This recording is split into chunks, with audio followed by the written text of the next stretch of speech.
Hello, everyone, and welcome to the NCUST Review, what great schools do. This podcast is designed to inform educators, policymakers, and school communities about the research-based practices, policies, and procedures that make great schools, well, simply put, great. I'm your host, Dr. Deborah McLaren, Executive Coach for NCUST, and today I'm thrilled to have the Executive Director, Dr. Francisco Escobedo. Welcome, Dr. Escobedo. Oh, thank you. I'm so happy to be here. Looking forward to a great conversation to talk about something that I believe very deeply in my life is equity and excellence for all students.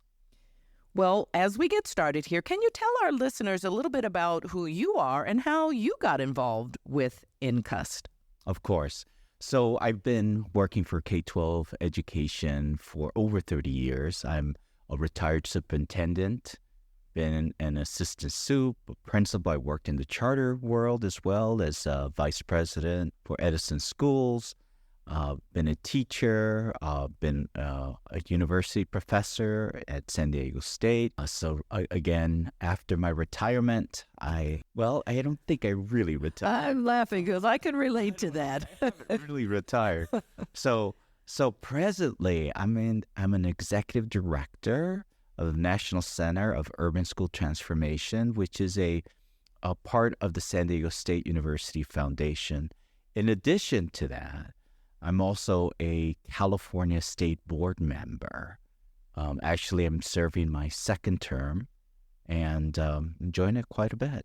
So I think I'm busier now than ever before. Well, you certainly give inspiration to people like me who also am supposedly retired. But I really appreciate what you continue to do to promote excellence in our schools. And I know, having had the opportunity to work under your leadership, it was such a privilege. And I felt that the focus on children and what we needed to do for our children to make sure they had the education they deserved, you really lived out that vision. And so I just want to say thank you for that. As we talk a little bit more about today about what schools do that get excellence and equity, what is NCUST doing now as far as this is concerned? Because I know it started in 2005, but it's grown a lot, and it's also developing different branches in sort of different direction,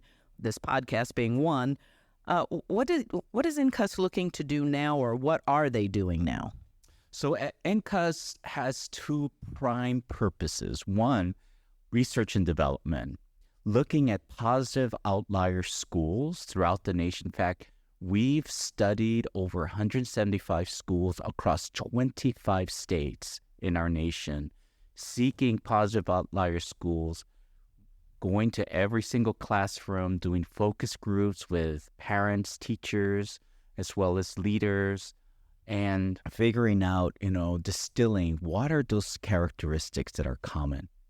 Now, although we focus on the urban schools, as of last year, we have opened our research to suburban and rural schools. So that is new. In fact, any school in those areas that would like to apply for our America Best School Award can do so. You can just check out our website and fill out an application. In addition to that, we really focused a lot with leadership, specifically at the site level. Now, one of the things that we're expanded is how do we develop our teacher leaders, right? Yes. That is such a untapped source, because I know as a principal, yes, I as a principal, leadership is important. However, my success came from the many teacher leaders that I worked for. Yes, you're making me think about my time as a principal, which I served in that role for 17 years. And one of the things that was constantly at the forefront of my mind was building capacity, making sure that when I left, the organization would still be successful and not reliant on me. And I call it working myself out of my job sort of mentality.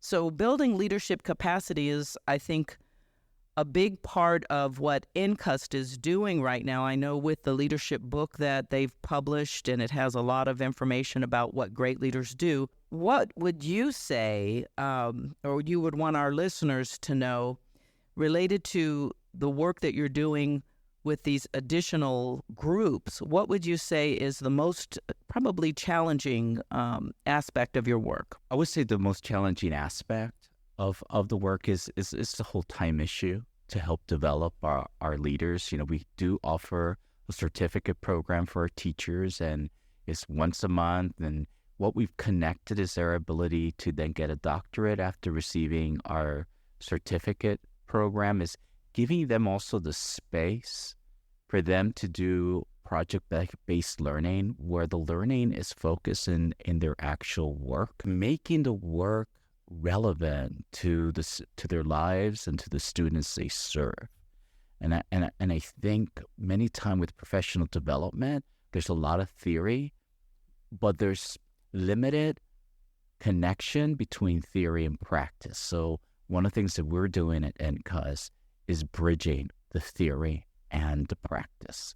So those books that you alluded to, for example, the teaching practices, we have created experiences where the teachers can actually reflect on the practices and then teach those practices to the teachers they work with, and create what we call a equity and excellence project that they work for a whole year, and then begin doing some action research and see how those practices affect student achievement.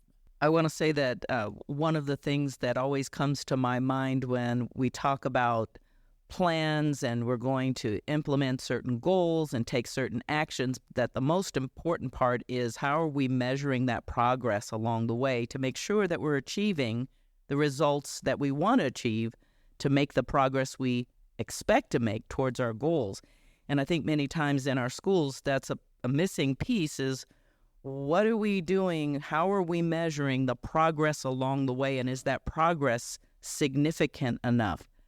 I want to get to another question that I have for you. You have a personal story from your life that would give us a picture of kind of who you are, but also how you connect so well with the vision of NCUST. Well, so education wasn't my number one choice when I graduated from college, actually.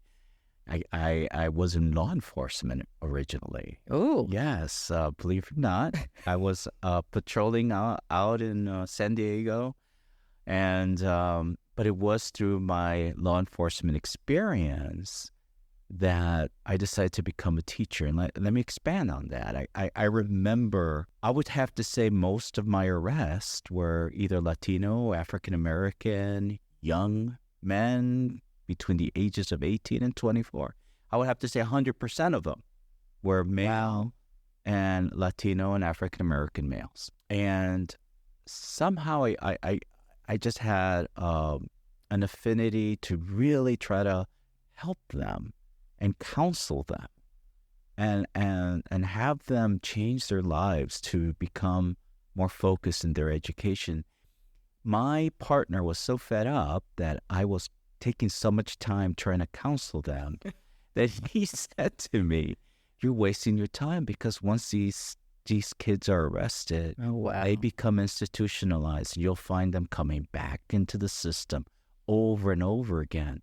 So he said, why don't you stop wasting your time and be a teacher? There you can make a difference." In 1 week, Dermer, I turned in my badge. Oh, my goodness. Went into the teaching credential program at UCSD and became a teacher.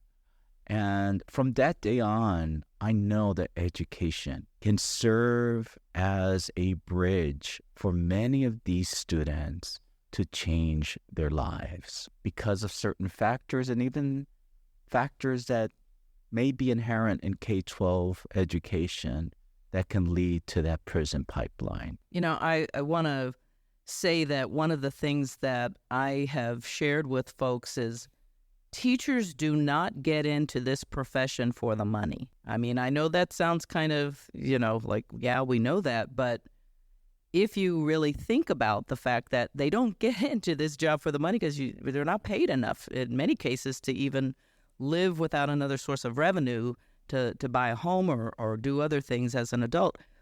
So knowing that, when I hear your story, I also say to myself that the folks that get into education have a desire greater than this just being a job, this being because I want a paycheck. This is because there's something deeper inside of them that they want to make a difference. So I think as leaders, it was important for me as a principal to support my teachers with this thinking of, they didn't get into this for any other reason than some altruistic reason and desire they had to make a difference. And so to hear your story about how you wanted to make a difference and you probably made more as a law with the overtime and yes.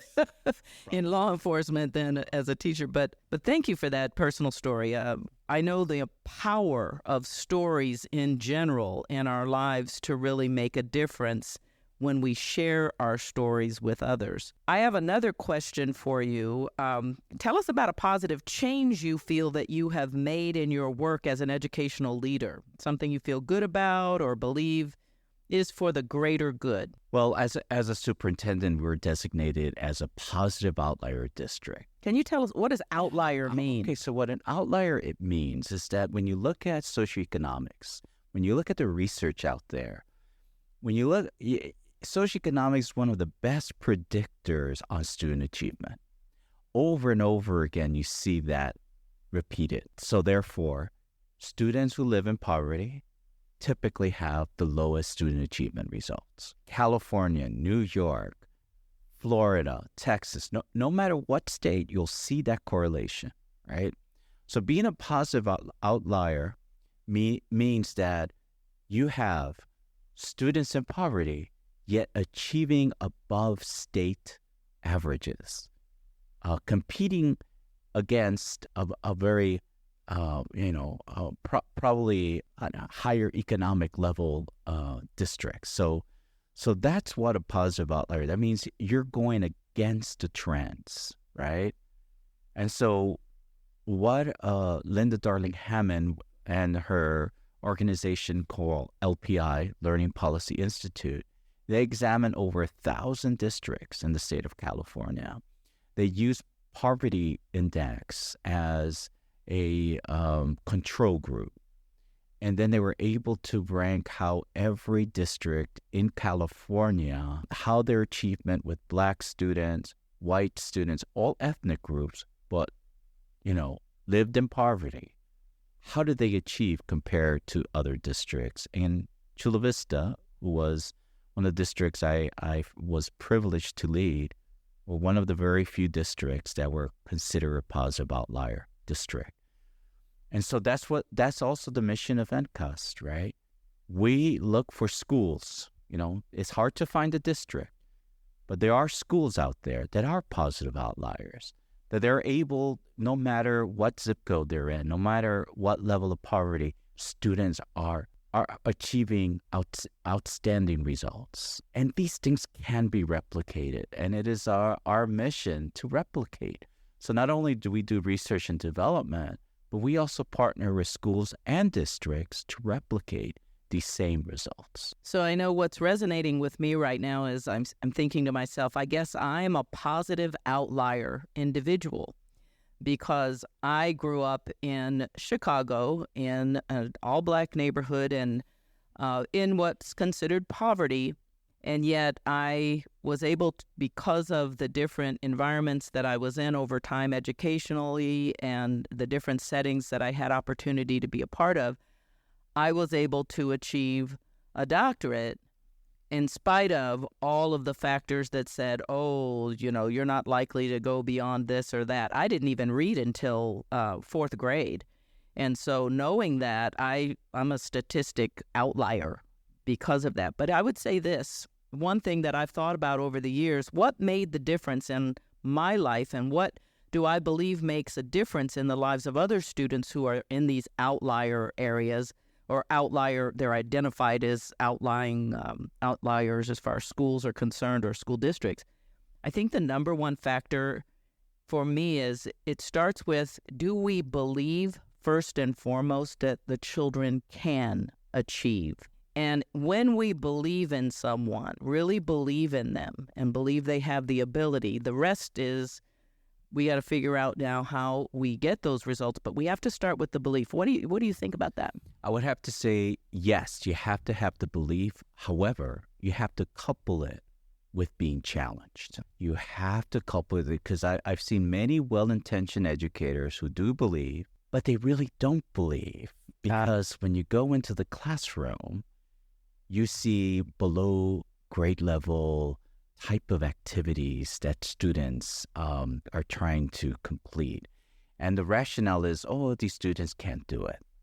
You see, so you really don't believe. Right. Right? Yet it's well-intentioned, and they do believe eventually they'll get through it. But if students aren't challenged, belief is not enough. You have to have the belief, and you have to have the challenge. So I bet if you think about your childhood, you had someone that believed in you, but I'm sure you had people that also challenged you. Yeah, absolutely. That perhaps you felt, oh, I don't think I can do it. I said, no, you can, and I'll be there for you. But you're going to have to really gut it out and challenge yourself and step up to meet these rigorous standards. That's interesting, and I'm really inspired by that, because it makes me think of something that I heard Oprah say one time. She said, folks are always saying, well, the reason why you can do things like exercise, or the things that you do to have a cook to cook the right kinds of food so that you can stay on a diet or whatever. And she said, look, I'm the one who has to get up in the morning and actually do the exercise. These people can't do this for me. And so when you say that I had people that challenged me, I still had to be motivated to do the work. I had to put the homework in. I had to make sure that I did the things that I was being challenged to do. And then there was the support there. I had teachers that supported me along the way, whose names I still remember to this day. I had principals who supported me over the years, whose names I remember. And So thank you for that, because it is more than belief. You also have to know that whatever you believe in, that person is matching what you're doing. And for me, that's the definition of integrity. That's true. That is so true. Anything else you want to tell our listeners before we conclude? Well, I just want to say that educating a child, the whole child, there's so many multifacets of it, right? It is being able to motivate, but it also, relevancy is critical. Where the culture of the student, the environment where the student lives, you have to inspire and motivate by connecting to the child's background. I think that's so important that, many teachers have a set curriculum, but the art of teaching is making those connections to the lives of the students, making the curriculum alive to their surroundings and creating meaning on their surroundings, and dreaming that with the knowledge they're learning, how can they change their surroundings, right? How to create a better life, having them own knowledge and then create their own. And so I am inspired with many of the teachers we have there. They are doing these things, and I look forward that that type of teaching becomes more prevalent in many of our schools that serve students that come from very challenging places. But I'm very inspired by our teachers who, yes, they don't get paid enough, and hopefully, they should be, as you know, the highest paid professional in our country. I know California is doing quite a bit in making that happen. And I feel privileged being part of a state board who puts our children first and also puts our teachers as the main vehicle, right, in making sure students are served well. So thank you so much for this time. It's a passion for me, of course, serving the millions of students in California, and look forward to our work at NCUST. Well, I just want to say what a wonderful legacy you are leaving, and for our students, for our families, for our communities. And thank you for being our guest here today, Dr. Escobedo, the Executive Director of the National Center of Urban Schools Transformation. Once again, the National Center for Urban Schools Transformation was founded in 2005 to help districts and their partners transform schools into places where all students achieve academic proficiency, evidence of love of learning, and graduate well prepared to succeed in post-secondary education, the workplace, and their communities. We will broadcast a new episode of this podcast at the beginning of each month. You can subscribe to the NCUST Review, What Great Schools Do, on Spotify. We want to thank you for listening to this episode of the NCUST Review. And until next time, I'm your host, Dr. Deborah McLaren, for the NCUST Review, What Great Schools Do.